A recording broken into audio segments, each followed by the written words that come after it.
इसके इसके पहले अपन समांतर रेखाएं किसे कहते हैं, समांतर रेखाओं द्वारा निर्मित कोण कितने कोण बनते हैं, उसमें संगत कोण कितने हैं, अंत कोण कितने हैं, एकांतर कोण कितने हैं और कौन कौन से कोण सर्वांग सम होते हैं, इसके बारे में जानकारी ली। और ये कोणों के आधार से जो कसौटियाँ है वो कसौटियाँ के बारे में जानकारी ली। अपन त्रिभुज के तीनों कोणों का माप 180 होता है, ये अपने को ध्यान में आया। आज जो शुरुआत है अपनी वो है संगत कोण कसौटी। दो रेखाओं को किसी तिर्यक रेखा द्वारा प्रतिच्छेदित करने पर बनने वाले संगत कोणों की एक जोड़ी सर्वांग सम हो तो वे रेखाएं परस्पर समांतर होती है। अब ये जो प्रमेय दिया हुआ है, इस प्रमेय में पूर्वार्ध जो है वो होता है दत्त और उत्तरार्ध जो होता है वो साध्य होता है। और इसमें अपने को पूर्वार्ध पहचानने को जो प्रमेय दिया हुआ है उसको पढ़ने का अच्छी तरह से, तो उसमें लिखा है कि दो रेखाओं को कोई तिर्यक रेखा, अभी दो रेखा कौन सी है इसमें आकृति में देखो, उसमें रेखा यल और रेखा यम, ये दो रेखा है और उनकी तिर्यक रेखा है यन, और उनके द्वारा जो कोण बने हुए संगत कोण, संगत कोण कौन सा है, ए और बी, ए और बी, ये संगत कोण। संगत कोणों की एक जोड़ी सर्वांग सम हो तो वे रेखाएं, ये दोनों जो रेखाएं यल और यम ये समांतर होती है, ये सिद्ध करना है अपने को। देखो दत्त में क्या लिखा है, रेखा यल तथा रेखा यम की तिर्यक रेखा है यन और कोण ए तथा कोण बी संगत कोणों की एक जोड़ी है और वो समान है, कोण ए बराबर कोण बी। और साध्य में लिखा है रेखा यल समांतर रेखा यम, मतलब जो सिद्ध करना है अपने को वो साध्य में दिया जाता है। और इसलिए ये जो पूर्वार्ध है, पूर्वार्ध कहाँ तक था, सर्वांग सम हो, यहाँ तक पूर्वार्ध था और वो रेखाएं समांतर होती है, ये था उत्तरार्ध में। इसलिए ये साध्य में लिखा है कि रेखा यल समांतर रेखा यम। उपपत्ति में कोण ए प्लस कोण बी बराबर 180, ए और ए जो सी है ये कौन से कोण है, रेखीय युगल कोण है, दोनों एक ही रेखा पर है, इसलिए उनका माप होता है 180। और कोण ए प्लस कोण बी, मतलब कोण ए और कोण बी कौन से कोण है, संगत कोण है, वो दिया हुआ है अपने को दत्त में, समान होते हैं। और इन दोनों में ए और बी समान है, इसलिए ए की जगह पे क्या रखा, बी रखा, ए की जगह पे बी रखा, तो कोण बी प्लस कोण सी बराबर 180। कोण बी प्लस कोण सी 180 है, बी और सी कौन से कोण है, ये बी और सी है अंत कोण, कौन से कोण है, अंत कोण। यदि अंत कोणों का माप 180 होता है, संपूरक होता है, तो अंत कोण कसौटी से रेखा यल समांतर रेखा यम होती है, रेखा यल समांतर रेखा यम होती है। तो इस कसौटी को क्या कहते हैं, संगत कोण कसौटी। क्या कहते हैं, संगत कोण कसौटी। क्योंकि संगत कोण कसौटी इसलिए कहते हैं इसको कि संगत कोणों के माप समान है, और संगत कोणों के माप समान है इसलिए वो जो कोण दिए गए ए और सी, ये रेखीय युगल कोण है और रेखीय युगल कोणों का माप 180 है, तो ए की जगह पे क्या रखा, बी रखा, क्योंकि ए और बी समान है, क्योंकि वो संगत कोण है। मैं ए की जगह बी रखा तो बी प्लस सी बराबर 180, और बी प्लस सी ये कौन से कोण है, अंत कोण है, और अंत कोण कसौटी से ये दोनों रेखाएं जो है यल और यम समांतर है। इस तरह से अपन ये प्रमेय सिद्ध कर सकते हैं। मतलब बहुत ही आसान प्रमेय है, खाली इतने ध्यान में रखो कि जो दिया गया है और क्या है उसमें, इसका निरीक्षण करो।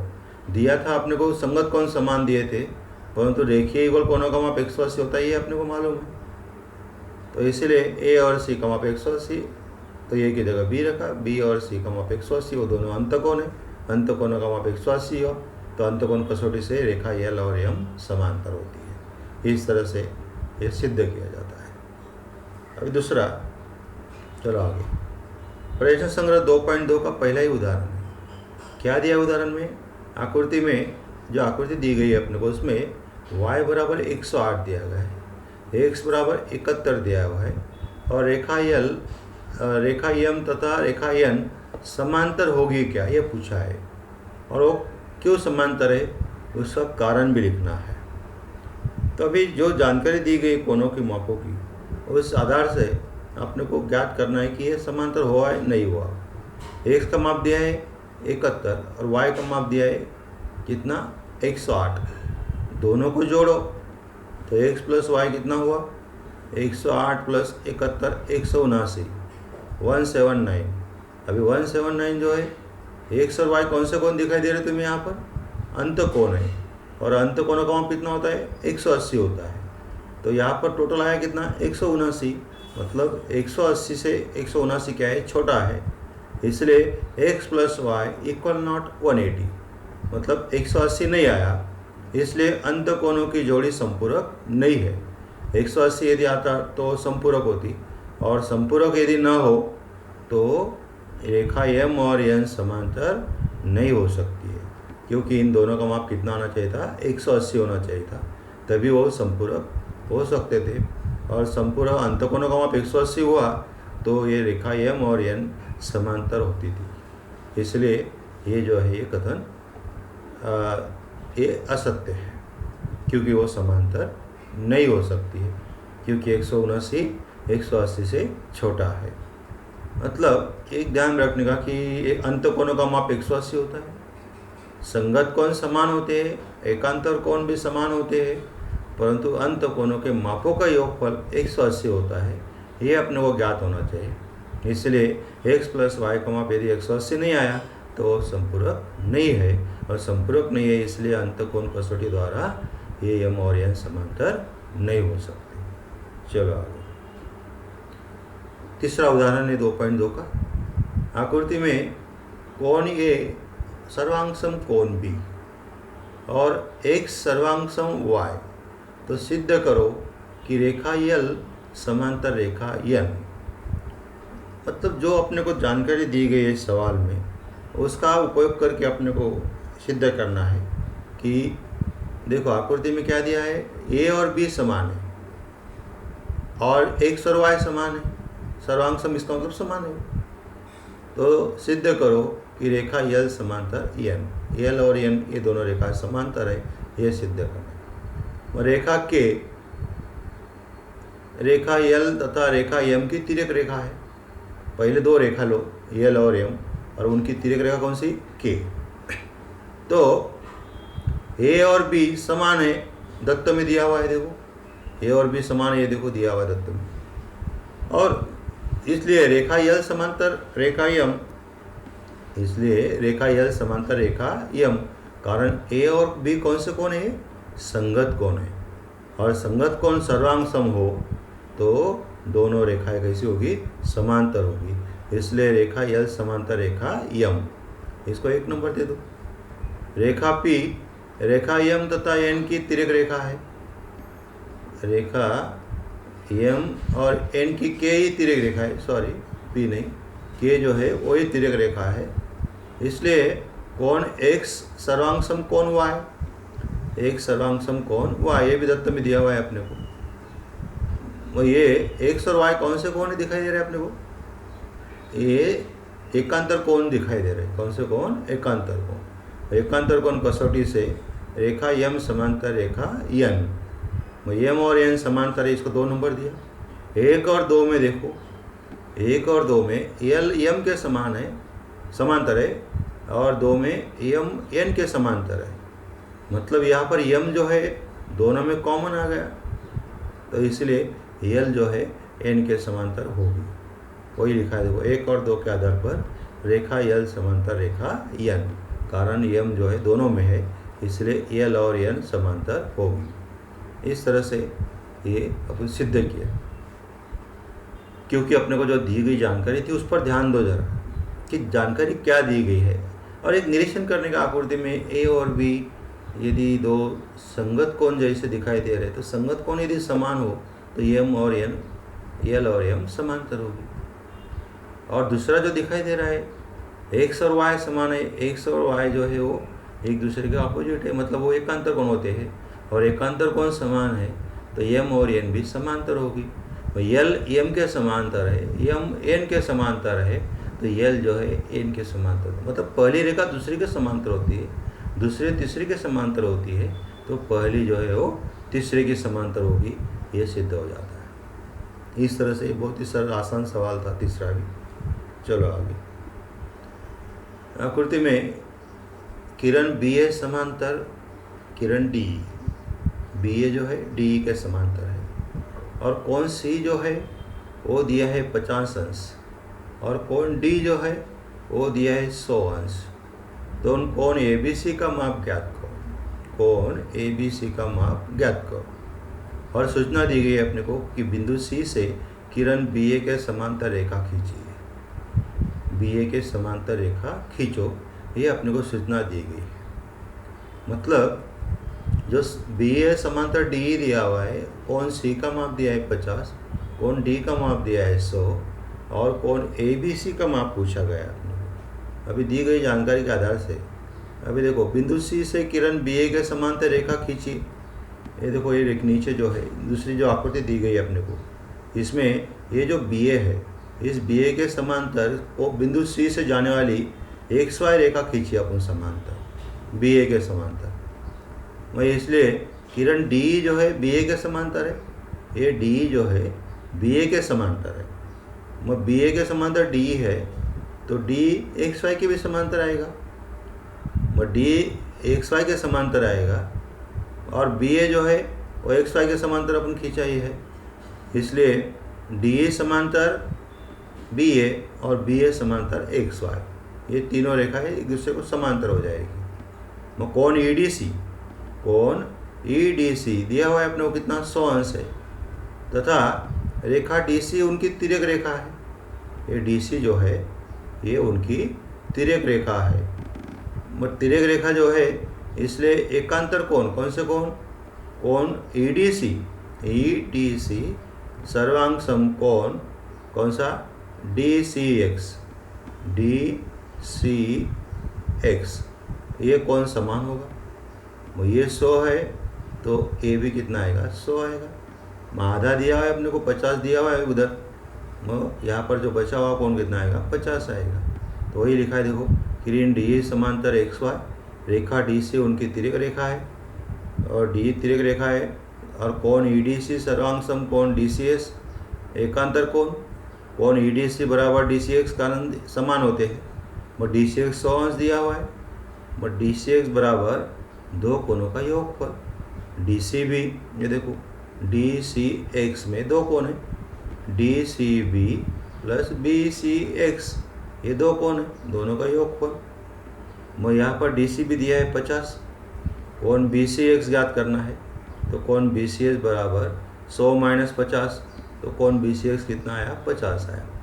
वो कोण बी सी एक्स 50 आया, वो बी ए समांतर क्या है, एक्स वाई है, बी ए समांतर एक्स वाई, और बी सी क्या है, उनकी तिर्यक रेखा है, ये बी सी जो है वो तिर्यक रेखा है। और कोण ए बी सी प्लस कोण B C X, A B C plus B C X बराबर 180, कारण अंत कोण है, कौन से कोण है वो, अंत कोण, और अंत कोण का माप कितना होता है, 180, अपने को समांतर दिया है इसीलिए। मैं ए बी सी प्लस 50 बराबर 180, तो कोण ए बी सी बराबर 180 माइनस 50, कोण ए बी सी बराबर 130, मतलब कोण ए बी सी कितना आएगा, 130 आएगा। बहुत ही आसान सवाल। इसमें अपने को जो दी गई जानकारी है वो ध्यान में लेने का कि बी ए समांतर दिया है अपने को डी, बी ए समांतर डी, और अपने को रचना करने को बोला, सूचना दी है कि बिंदु सी से किरण बी ए के समांतर एक्स वाई खींचो। अपने एक्स वाई खींचा दूसरी आकृति में, और एक्स वाई खींचने पर जैसा बी ए और डी समांतर है तो डी और एक्स वाई भी समांतर होगा, और एक्स वाई और डी समांतर है तो डी सी उनकी तिर्यक रेखा है। मग DC तिर्यक रेखा है तो कोण CDE और कोण DCX ये दोनों कोण जो है समान है, कारण एकांतर कोण है। और उसमें CDE जो है 100 दिया हुआ है और DC भी दिया है 50, तो 100 में से 50 घटा दो तो BCX आएगा 50। और ये भी समांतर XY है, पहले से दिया हुआ है अपने को सूचना में। ये भी समांतर XY है, तो इसलिए कोण ABC और कोण BCX दोनों का 180, क्योंकि अंत कोण है वो। और उसमें BCX अपन 50 निकाला हुआ है, तो ABC कितना आएगा, 180 में से 50 घटा दो 130 आएगा, तो कोण ABC कितना आएगा, 130। इस तरह से ये भी सवाल अपन आसान हल कर सकते हैं, क्योंकि जो दी गई जानकारी उस पर ज़्यादा ध्यान देने का। और अपन क्या सूचना में क्या लिखा था वो इससे आकृति बनाई नीचे। आकृति बनाने के बाद ध्यान में आना चाहिए तुम्हें कि ये भी DE के समांतर है, तो XY इन दोनों के भी समांतर होगा। तो इसीलिए समांतर हुआ तो उनकी तिर्यक रेखा होगी। तिर्यक रेखा द्वारा जो कोण बनते हैं वो संगत कोण भी हो सकते हैं, अंत कोण भी हो सकते हैं और एकांतर कोण भी हो सकते हैं। तो उस तीनों का आधार से ये अपन लिख सकते हैं कि उसमें क्या दिया हुआ है, क्या हुआ, कौन से कोण है वो, एकांतर कोण है या अंत कोण है या संगत कोण है, इसकी जानकारी अपने को होनी चाहिए। इसलिए वो जो कसौटियाँ है तीनों वो अच्छी तरह समझो, फिर ही सवाल के ओर ध्यान देने का। चलो आगे। अभी इसमें देखो आकृति में किरण AE समांतर किरण BD, AE समांतर BD, और किरण AF तथा किरण BC क्रमशः कोण EAB तथा कोण ABD की समद्विभाजक है। मतलब ये जो किरण दिया हुआ है AF और दूसरा जो किरण है BC, ये दोनों EAB और ABD के समद्विभाजक है। तो सिद्ध करना है अपने को AF समांतर BC, AF समांतर BC, ये सिद्ध करना है। तो इस सवाल में अपने को जो सिद्ध करना है उस पर ध्यान देने का। AF समांतर BC ये सिद्ध करने के लिए अपने को जो कोणों के माप दिए हुए हैं उस कोणों के आधार से वो सिद्ध हो सकता है। उसको सिद्ध करने के लिए जो दी गई जानकारी का उपयोग करने का। अभी दी गई जानकारी में जो आकृति में दिया गया है कि EA समांतर क्या है, BD, EA समांतर BD है दत्त में, और रेखा AB, ये जो रेखा AB है उनकी तिर्यक रेखा है।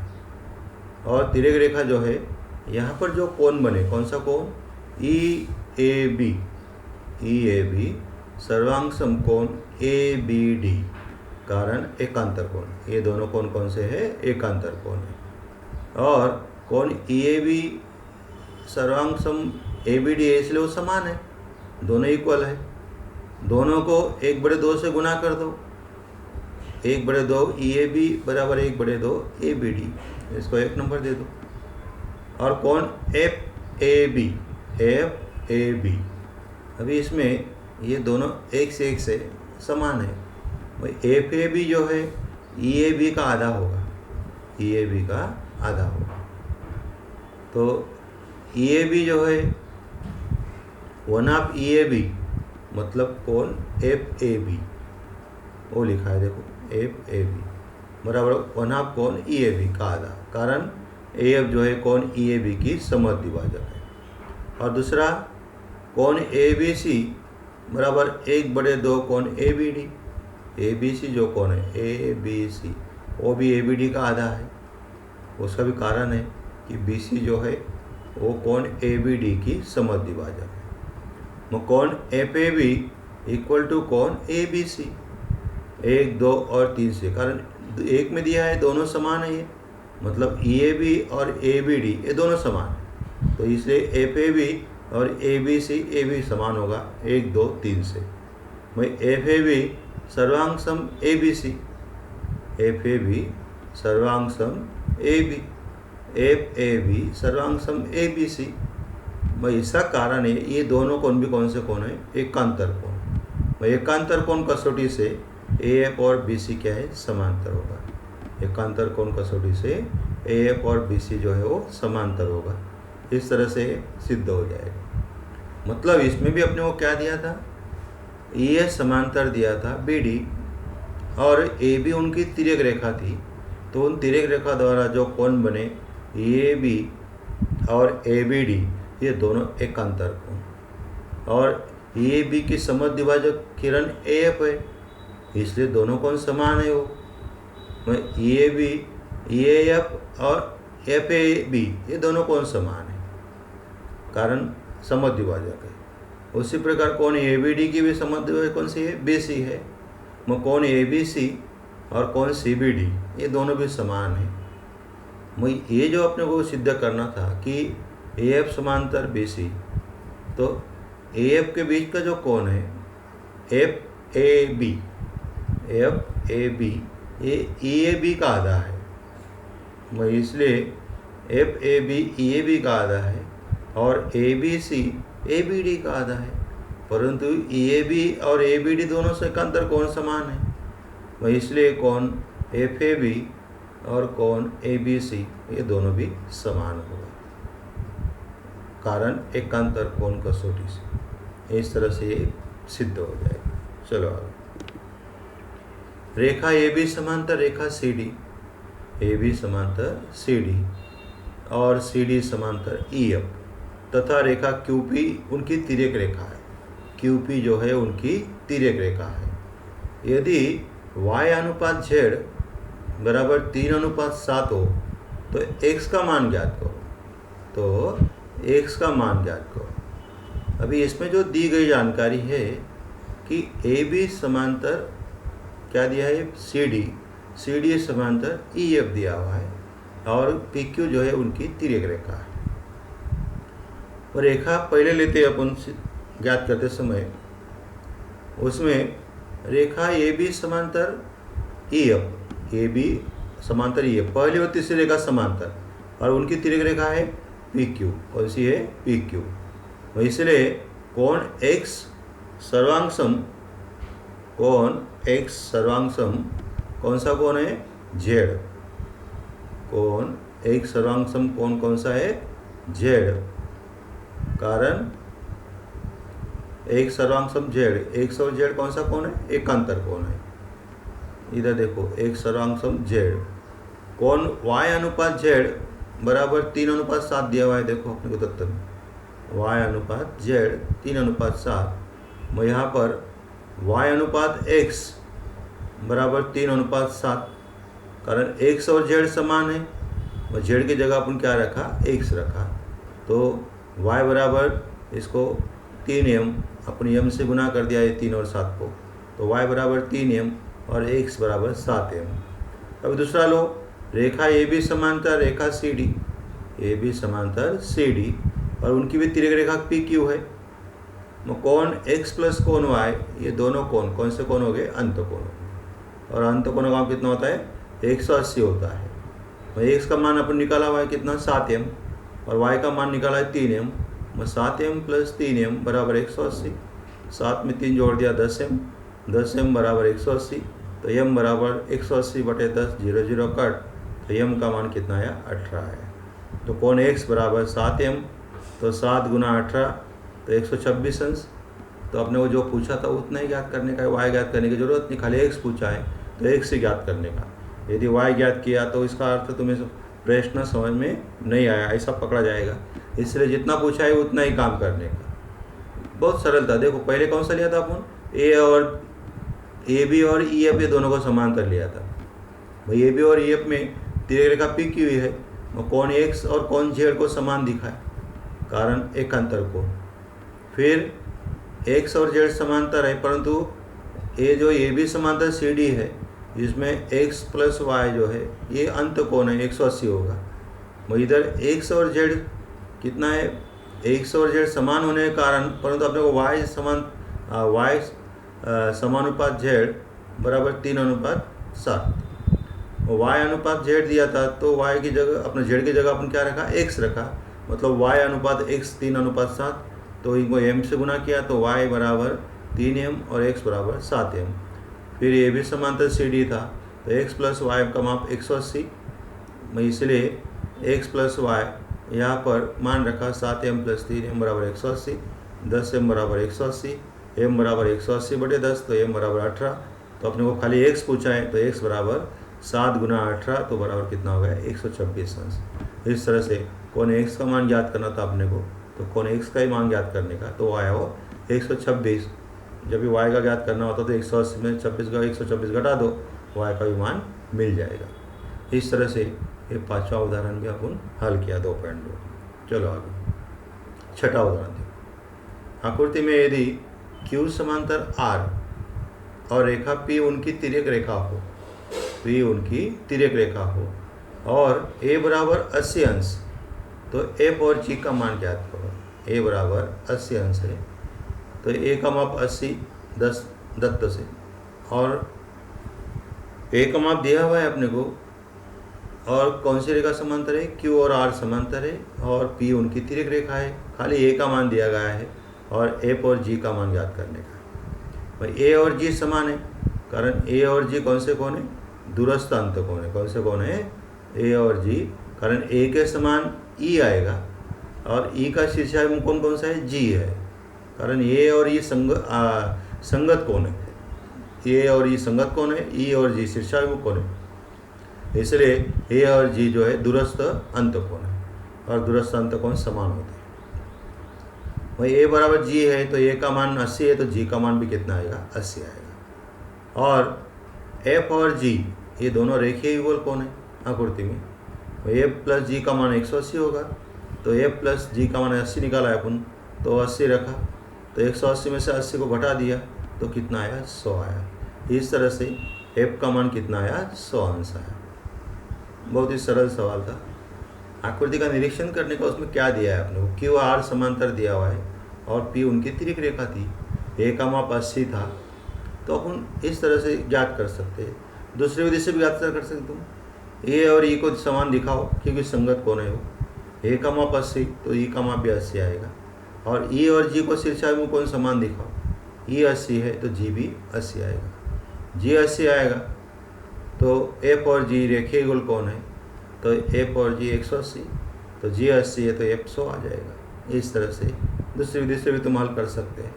तुम्हें जिस विधि से आता होगा उस विधि से हल करो, खाली उसके जो लगाए हुए पर्याय है या जो प्रमेय है वो सही होना चाहिए।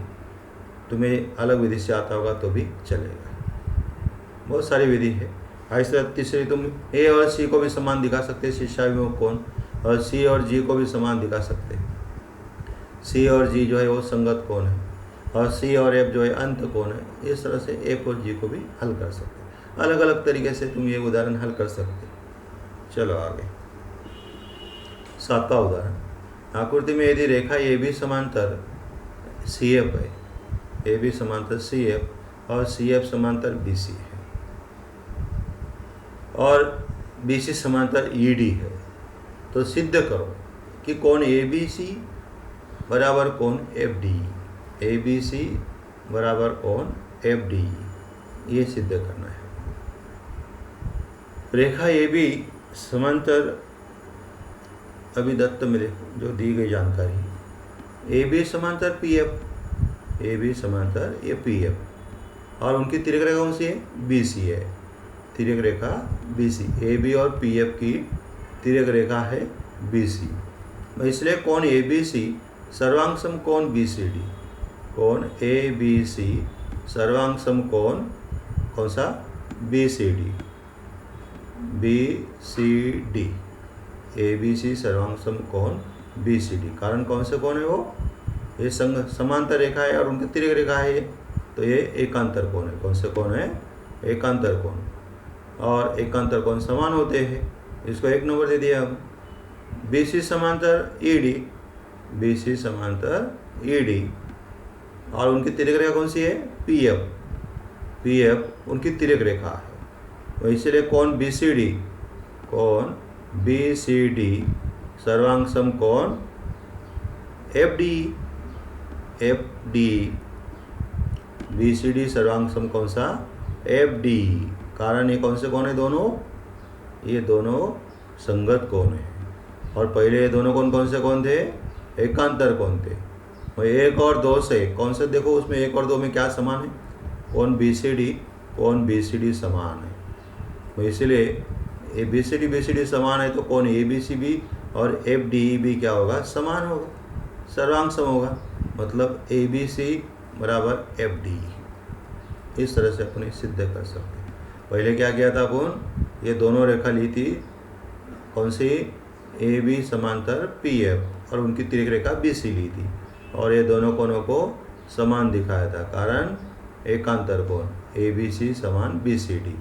फिर दूसरा लिया बी सी समांतर कौन सा लिया, ई डी, और उनकी तिर्यक रेखा थी पी एफ। ये बी सी डी और कौन सा, ई डी एफ, ये ई डी एफ नहीं सॉरी एफ डी ई या ई डी एफ चलेगा। ये दोनों कोण भी समान है, कारण संगत कोण। पहले एकांतर कोण समान थे, अभी संगत कोण समान है। बी सी डी दोनों में कॉमन है, तो इसलिए ए बी सी और ई डी एफ समान होगा। इस तरह से ये सिद्ध हो गया। बहुत ही आसान था। चलो आगे। अभी 8वां सवाल देखो क्या दिया है। आकृति में रेखा ए बी समांतर रेखा सी डी तथा रेखा पी एस उसकी तिर्यक रेखा है। पी एस जो है उसकी तिर्यक रेखा है। किरण क्यू एक्स, किरण क्यू वाई, किरण आर एक्स तथा किरण आर वाई एक कोणों की समद्विभाजक हो। मतलब यहाँ पर जो दिया गया है ए बी समांतर सी डी दिया हुआ है और उसकी तिर्यक रेखा है पी एस, और किरण जो दिए गए हैं Q X, Q Y, R X, R Y, ये किरण जो है ये प्रत्येक कोण के समद्विभाजक है। मतलब क्यू एक्स जो है A B A Q R कोण का समद्विभाजक है, क्यू वाई जो है कोण बी क्यू आर का समद्विभाजक है, आर एक्स जो है कोण क्यू आर सी का समद्विभाजक है, आर वाई जो है कोण क्यू आर डी का समद्विभाजक है। ये अपने को दिया हुआ है, तो अभी इसके सिद्ध करना है। अपने को क्या सिद्ध करना है कि चतुर्भुज क्यू एक्स आर वाई एक आयत है। अभी तुम्हें आयत बोला तो आयत के प्रत्येक कोण जो होता है समकोण होता है। आयत का प्रत्येक कोण समकोण होता है। इसलिए यहाँ पर जो अपने को सिद्ध करना है, चतुर्भुज क्यू एक्स आर वाई एक आयत है, ये सिद्ध करने के लिए प्रत्येक कोण का माप 90 अंश होगा। ये सिद्ध करना पड़ेगा। अभी ये जो उदाहरण है इसमें देखो, अपन किरण क्यू एक्स कोण ए क्यू आर की समद्विभाजक है। वो कोण ए क्यू एक्स बराबर कोण एक्स क्यू आर, ये जो है ए क्यू एक्स बराबर एक्स क्यू आर, ये दोनों कोण समान हो, कारण समद्विभाजक है। और उसके बराबर अपने एक्स माना। इसी प्रकार अन्य जो कोण है उसके बराबर वाई माना, दूसरा बाजू में इसके बराबर वाई माना। तीसरा जो कोण है उसके बराबर जेड माना, वाई क्यू आर। यहाँ पर देखो क्यू आर एक्स और X R C, Q R X और एक्स आर सी, इसके बराबर क्या माना, वाई माना। तीसरा बी क्यू वाई बराबर वाई क्यू आर, इसके बराबर जेड माना। और वाई डी आर वाई और क्यू आर वाई, इनके बराबर क्या माना, डब्ल्यू माना। ये इसको नंबर दिया है 1 2 3 4। और रेखा ए बी समांतर रेखा सी डी अपने को दिया गया है, और पी एस उसकी तिर्यक रेखा है। तो कोण ए क्यू आर प्लस कोण क्यू आर सी बराबर 180, कारण कौन सा कोण है, वो अंत कोण है, और अंत कोणों का माप कितना होता है, 180। वही ए क्यू आर में दो कोण है, A Q X plus X Q R, और क्यू आर सी में भी दो कोण है, क्यू आर एक्स और क्यू आर सी। वही ए क्यू एक्स का मान अपन ऊपर रखा है, देखो एक्स एक्स रखा है, वही इधर एक्स प्लस एक्स और इसका वाई रखा है अपन, देखो तो Y plus Y, X plus X मतलब 2x, वाई प्लस वाई मतलब 2y बराबर 180। तो दो कॉमन ले लिया तो ब्रैकेट में रहा एक्स प्लस वाई बराबर 180। फिर ये दो को उस साइड लेके गया तो गुना का भाग हो जाएगा, तो एक्स प्लस वाई बराबर 180/2। मैं 180 को 2 से भाग दिया तो कितना आएगा, 90 अंश है। इसको नंबर दे दिया 5। ये जो आकृति देखो इसमें अपने एक्स एक दिखा है, वाई वाई दिखा है, जेड जेड दिखा है, सब दिखा है। तो इस तरह से अपन दूसरी जो आकृति बनाई उसमें मान रखे हुए हैं। तो तो अब ये 5 नंबर दे दिया, मतलब x plus Y, x plus Y का मान कितना आया, 90 आया। अभी अपने को कोनों का माप दिखाना है उस चतुर्भुज के। तो इसमें देखो कोण त्रिभुज एक्स क्यू आर में X Q R plus X R Y, X R Q plus X Q X R बराबर 100, त्रिभुज के तीनों का माप कितना होता है, 180 होता है। भाई एक्स प्लस वाई प्लस कोण क्यू एक्स आर बराबर 180, 1 और 2 से। फिर एक्स प्लस वाई का मान अपन निकाला हुआ है 90, 5 में लिया है, तो कोण एक्स क्यू आर बराबर 180, तो कोण क्यू एक्स आर बराबर 180 माइनस 90, तो कोण क्यू एक्स आर बराबर कितना आया, 90 आया। तो कोण क्यू एक्स आर 90 आया। ये जो आकृति इसमें देखो कोण क्यू एक्स आर ये कितना आया, 90 आया। मतलब चतुर्भुज का एक कोण का माप 90 आ गया। इसी प्रकार जेड प्लस डब्ल्यू का भी माप 90 अपन सिद्ध कर सकते हैं। तो कोण क्यू आई आर का नाप 90 आएगा, उसको 7 नंबर दे दिया। A Q R plus B Q R बराबर 180, वो भी रेखीय युगल कोण है, उसमें भी वैसा ही किया अपन। ये कोण में 2 कोण है, उनका योगफल किया, इसमें भी 2 कोण है, उनका योगफल किया। उसके मान रखे x plus x, Z plus Z, फिर 2x प्लस 2z बराबर 180, x 2 कॉमन ले लिया, फिर 2 को इस साइड भाग दे दिया, तो x प्लस जेड बराबर 180/2, तो x प्लस जेड बराबर 90। ये भी देखो x प्लस जेड भी, ये जो कोण है एक जेड वाई, ये भी 90 आ गए।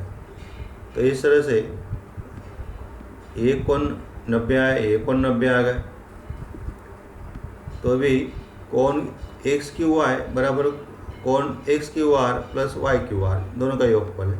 भाई X Q Y Y X plus Z का योगफल है। भाई एक्स प्लस जेड अपन 90 निकाला हुआ है, वो 90, मतलब कोण एक्स क्यू वाई कितना आया, 90। कोण एक्स क्यू वाई ये 90 आया। पहले ये सिद्ध किया अपन 90, ये दूसरा भी सिद्ध किया 90। अभी तीसरे की ओर जाते हैं। इसी प्रकार y प्लस डब्ल्यू 90, तो कोण एक्स आर वाई भी 90 होगा, एक्स आर वाई ये भी 90 होगा। मतलब प्रत्येक कोण को अपन 90 सिद्ध कर रहे हैं।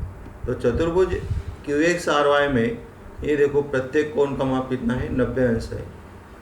तो 6, 7, 9 तथा 10 से 6, 7, 9 तथा 10 से चतुर्भुज क्यू एक्स आर वाई एक आयत है। क्योंकि प्रत्येक कोण का माप 90 अंश आया, इसलिए यहाँ पर ये जो चतुर्भुज था क्यू एक्स आर वाई एक आयत है। इस तरह से ये सिद्ध कर, मतलब ज्ञात कर सकते हैं। बहुत ही आसान सवाल था। समद्विभाजक प्रमेय का उपयोग करके वहाँ पे जो कोण समान दिखाया अपन, उस कोणों के आधार से माप समान दिखाए। एक जो समद्विभाजक है उसकी वजह से 2 कोण समान हुए। दोनों का पहले अपने X X, Y Y, Z Z, W W माना, फिर 2 कोण लिया, उनका माप 180 कारण या अंत कोण, फिर 2x प्लस 2y बराबर 180, वैसे 2x प्लस 2z बराबर 180, 2z प्लस w, मतलब प्रत्येक को अपन 180 दिखाया। फिर एक y प्लस w 90 दिखाया। y प्लस w मतलब कोण एक्स आर वाई का माप है, एक्स आर वाई 90, तो सभी चारों कोणों का माप 90 अंश आ गया। तो चतुर्भुज X Q X R Y एक आयत है, ये सिद्ध हो जाता है। चलो आगे।